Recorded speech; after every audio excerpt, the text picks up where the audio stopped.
O governo federal enviou ao Congresso o projeto de lei que estabelece idade mínima de 55 anos para a aposentadoria dos militares. Hoje, não há idade mínima, mas são necessários 35 anos de serviço.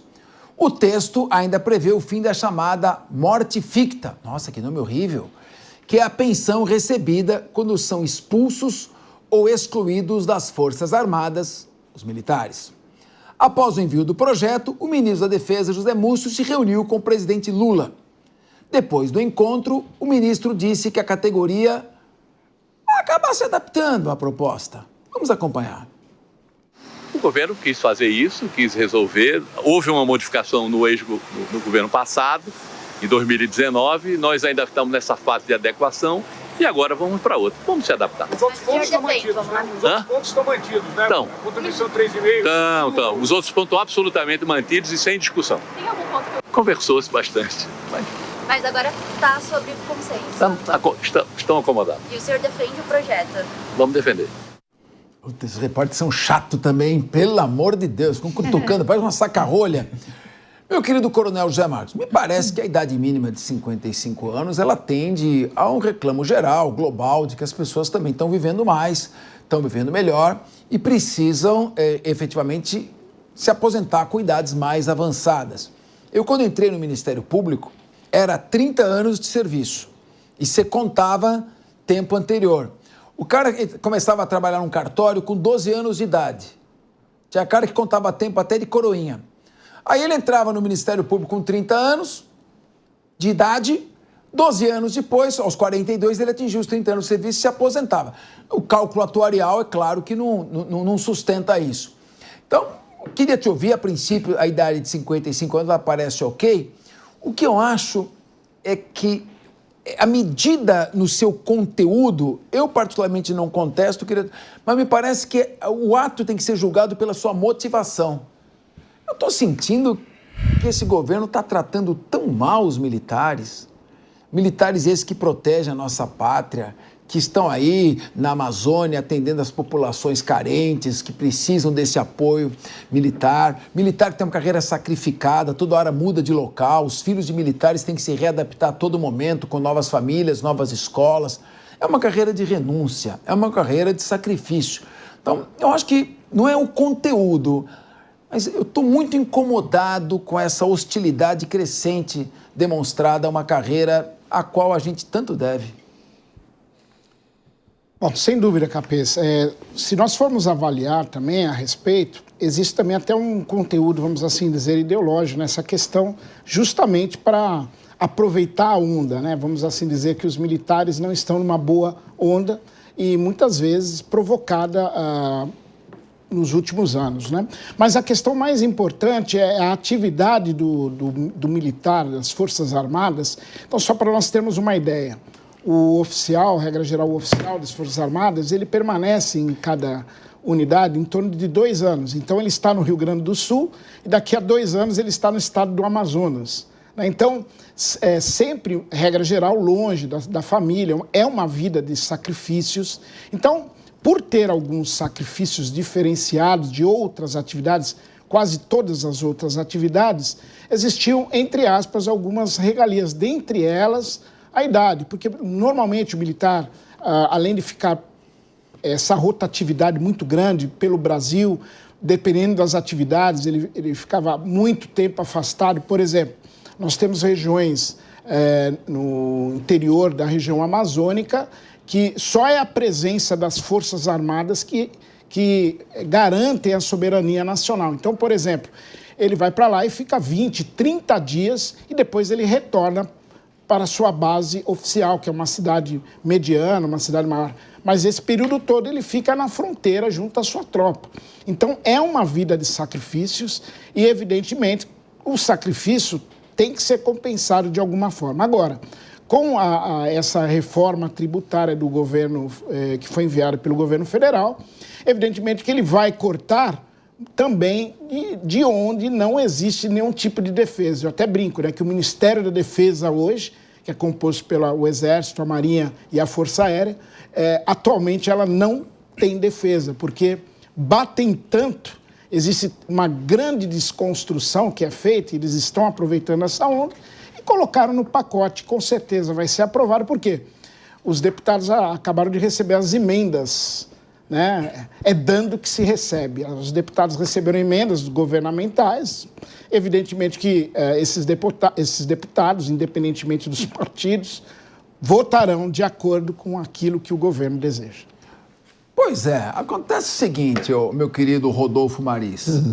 Quando você vai chamar pessoas para um determinado serviço público, abrir as portas do concurso para interessados, para o chamamento, você apresenta o rol de vantagens de uma determinada carreira. Então, até bem pouco tempo, tinham carreiras que tinham vencimento integral.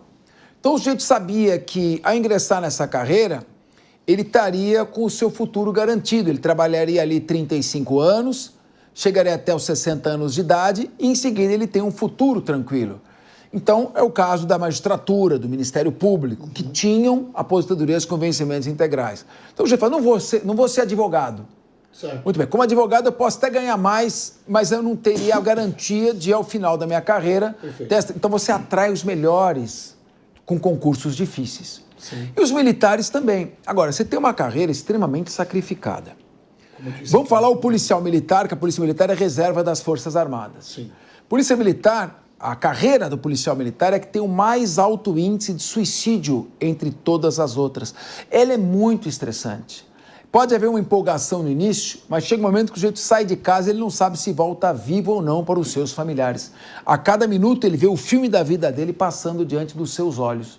Sim. Então é claro que você tem que dar a ele uma tranquilidade. O nível de estresse a que é submetido um militar, ele é muito maior do que das carreiras civis. E por essa razão, a aposentadoria com menor tempo de serviço compensa esse maior sacrifício, esse maior estresse, esse risco permanente à própria vida ou a vida sob uma disciplina militar extremamente rígida, estética. Então você cria esse contraponto.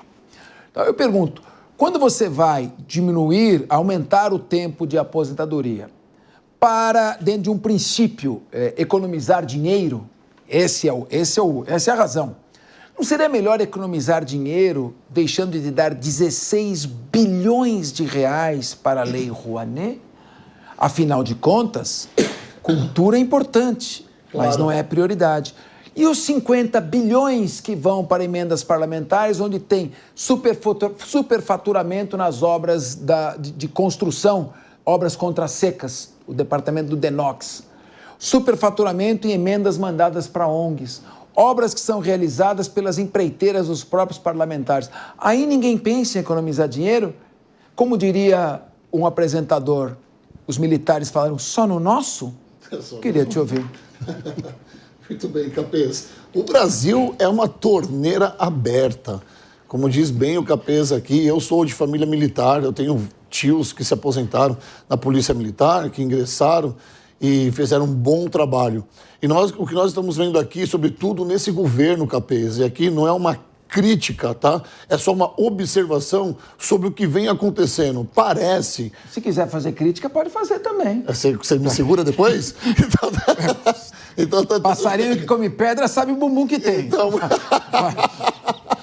Muito bem, Capês. Voltando ao ponto aqui, a questão é, eu nunca vi um governo mexer tanto com quem está quieto e fazendo o seu trabalho. Como disse o nosso coronel aqui, passam nas fronteiras, passam anos e anos longe da família. Você fica hora alojado, 2 anos em um lugar e depois você vai para um extremo da sua família. Nós estamos vendo só isso nesse governo. No governo passado, ou nos anteriores, nós não víamos mexer tanto nas economias assim, colocando a mão, literalmente, na Polícia Militar ou nas Forças Armadas do Brasil. Por que mexer com quem está ali fazendo o seu trabalho honrosamente, como diz o Capês aqui, a 50 bilhões? E aí, as coisas mudam, tá? Você em casa deve ficar espantado tanto quanto eu, porque nós não estamos falando de milhões. É bilhões para cá, é bilhões para lá, é bilhões não sei na onde, é dinheiro que a gente joga pela janela. E nós não estamos vendo um governo fazer um afronte em cima disso. O que nós estamos vendo é vamos mexer na carreira dos militares porque dessa forma nós vamos poupar dinheiro. Isso não passa de uma utopia. Isso não passa. de uma falta de responsabilidade com quem está à frente do nosso país, garantindo a nossa segurança. Até onde nós vamos, Capês? Muito bem. Minha querida Priscila Silveira, como você sabe, eu já fui deputado 3 mandatos. Se eu fosse deputado agora no Congresso Nacional, sabe o que eu faria? Nada, porque deputado é só aperta o botão. Mas se eu fosse líder de bancada, aí fala sim, assim, como fala líder... assim, mas não fala assim, é Tem verdade. deputados que fazem um bom trabalho. Meu querido, a esperança não pode triunfar sobre a experiência. Então, a experiência sabe mais que a esperança. Então, veja bem, minha querida Priscila, se eu fosse líder de bancada, até eu faria o seguinte. Quanto vocês vão economizar aumentando para 55 anos a idade da aposentadoria do militar? Qual é a expectativa de economia com isso? Quanto vocês pretendem aí restringir o impacto econômico do déficit fiscal? X. Muito bem. Antes de votar, me mostrem outras alternativas para isso. Emendas parlamentares, vamos, embora os deputados me matariam, mas pediria emendas parlamentares. Manda para mim também a questão da Lei Rouanet. Eu quero saber como é que estão gastando nos ministérios, os outros poderes. Eu quero saber se é possível fazer corte nos 3 poderes de gastos. Vamos rediscutir melhor esse orçamento. E se não tiver jeito, aí sim vamos pedir essa cota de sacrifício aos militares, porque me parece razoável aposentar com 55 anos, mas não convocá-los primeiro para fazerem esse gesto. Acho que a gente tem que fazer alguma coisa para quem tanto nos protege, tanto se doa para as nossas vidas, nós civis. Mas Priscila Silveira, você é professora, você é advogada, você é extremamente preparada.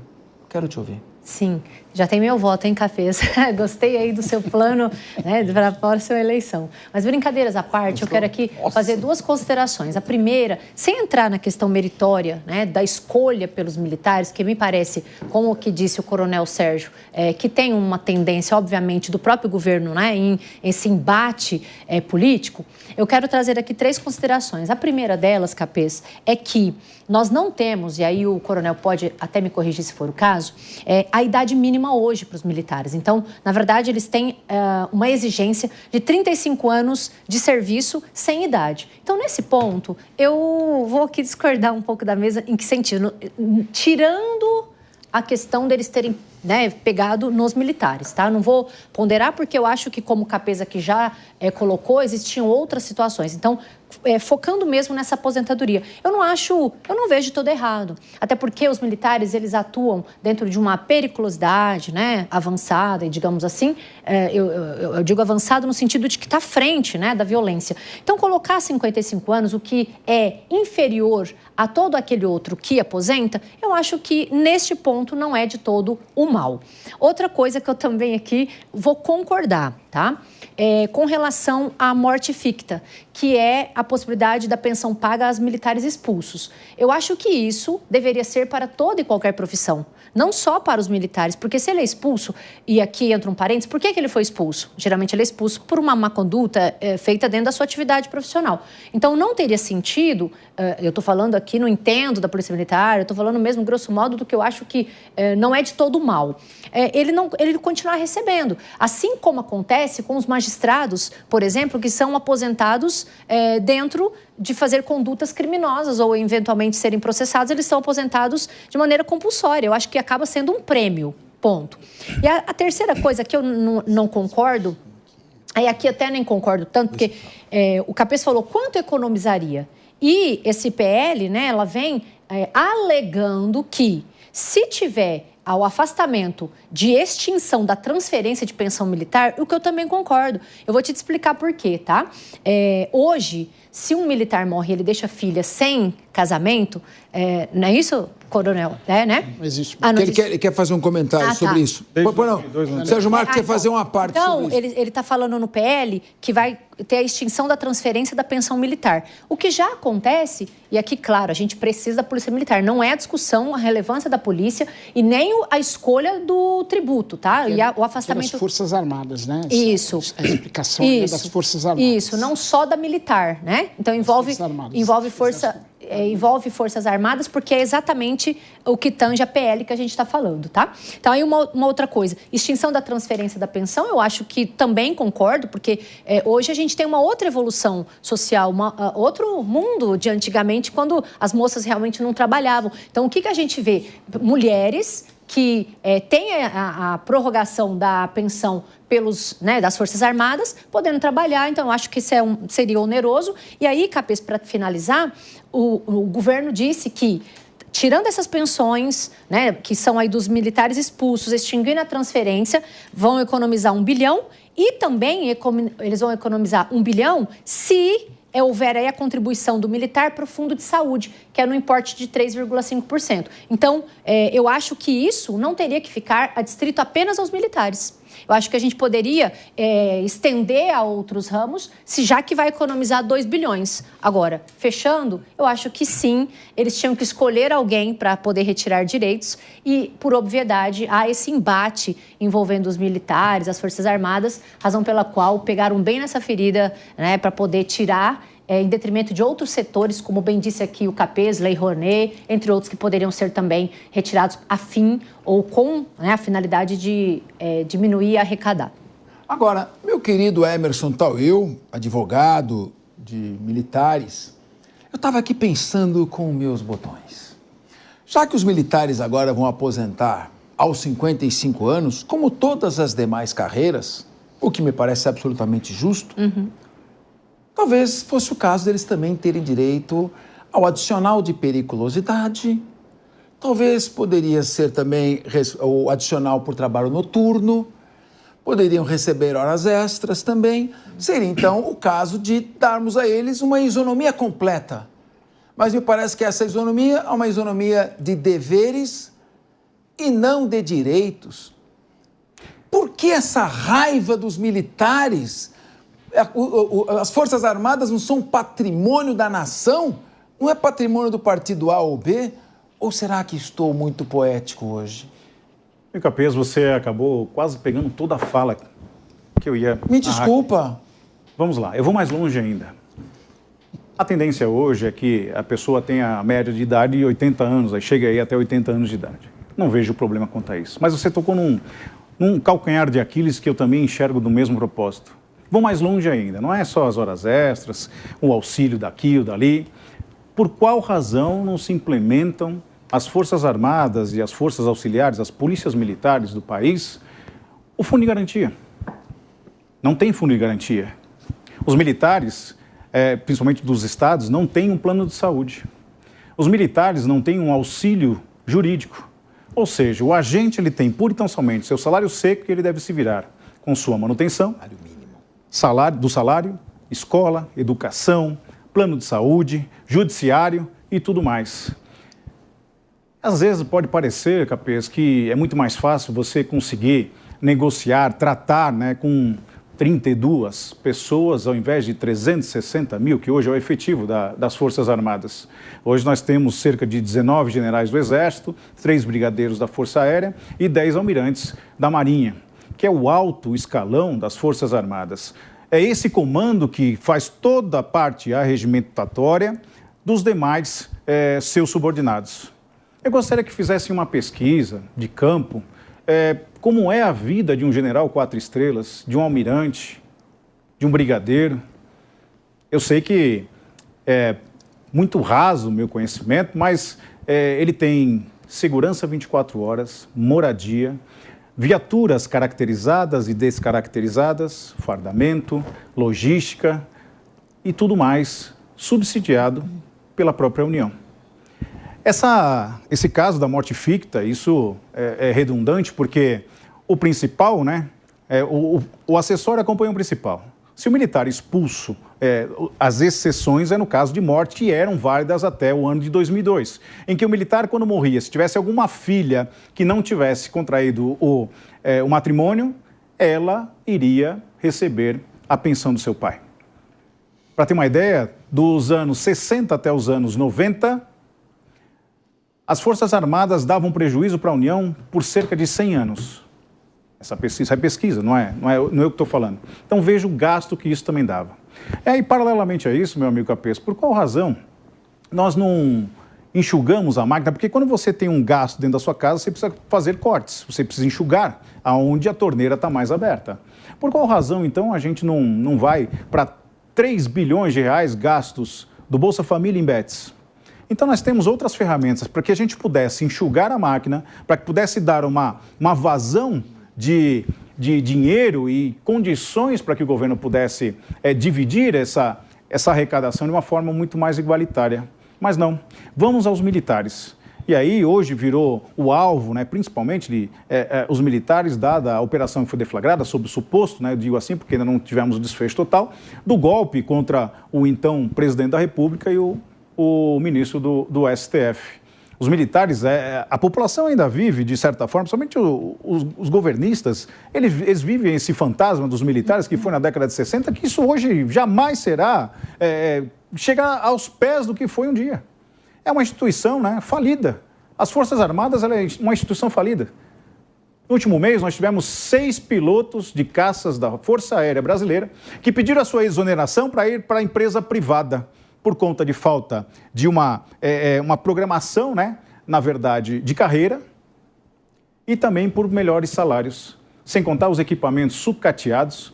Há quanto tempo o país não vive uma operação real? Há quanto tempo as Forças Armadas não empregaram uma missão real? Não digo na GLO, combater o que as polícias deveriam fazer, inclusive o desvio de função das Forças Armadas, essa falta, né, que tem do patriotismo, as Forças Armadas sucateada, em que o indivíduo no seu serviço obrigatório ele trabalha meio período, porque gasta-se muito com a manutenção desse jovem nas Forças Armadas, no seu serviço obrigatório.